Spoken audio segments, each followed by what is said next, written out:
Салимец балалар. Здравствуйте, ребята! Добро пожаловать на урок русского языка.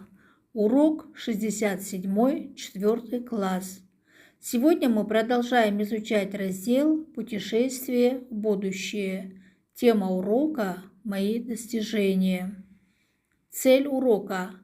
Я могу определять значение незнакомых слов и словосочетаний.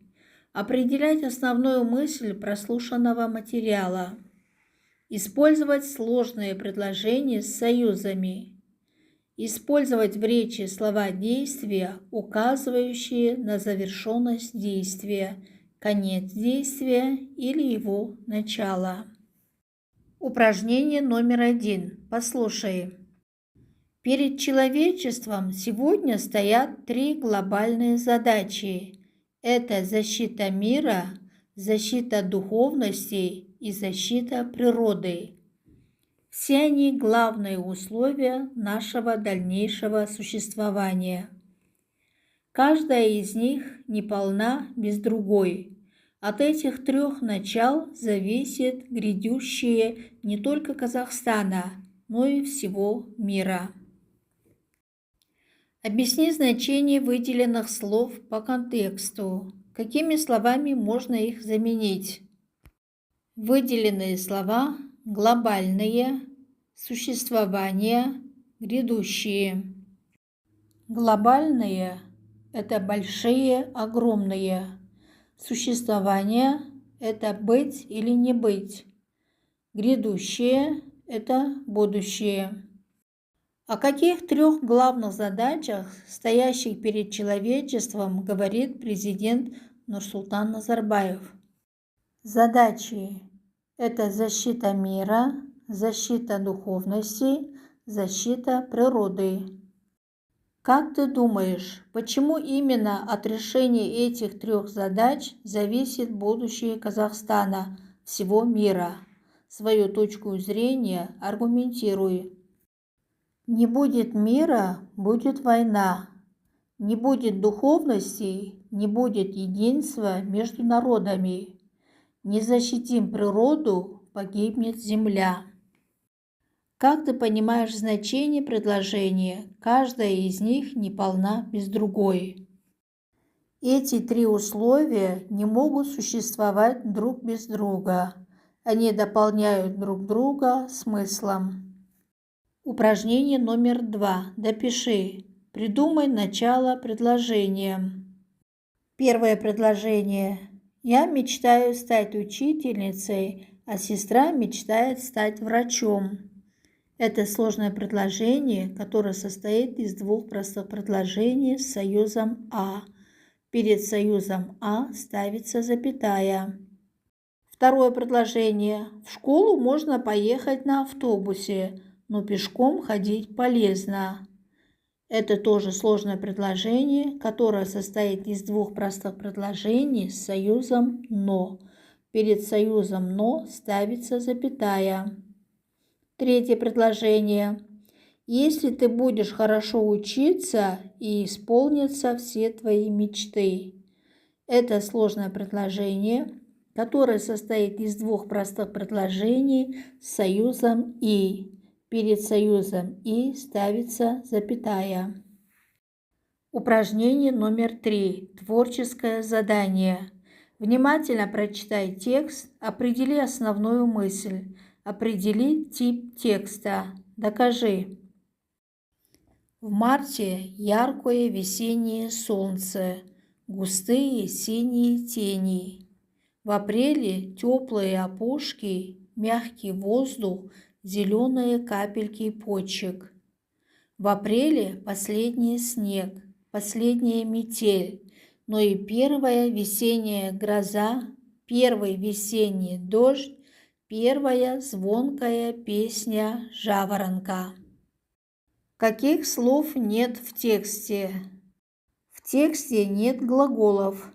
Добавь в текст глаголы, указывающие на завершенность действия, конец действия или его начало. Сколько предложений у тебя получится? Первое предложение. В марте светит яркое весеннее солнце, опускаются густые синие тени. Второе предложение.